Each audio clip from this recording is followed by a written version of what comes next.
Druga sprawa, mamy coś. Także ja rozumiem, że wam ta Jula daje fula, to się wam nie podoba. Ja mam to trochę w dupie. Jednak Tak, to jest sprawa ważna.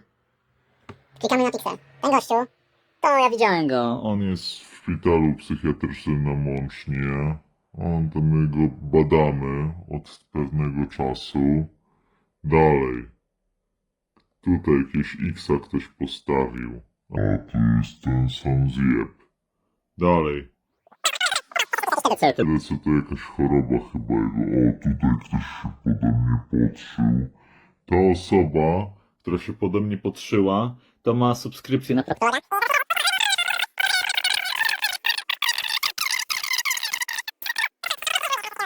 Rzeczy. Także zapraszam. Tych zjebów nie pozdrawiam. Tych to trzeba jebać, nie? Co prowokują, jebać ich. Fuck you, fuck you.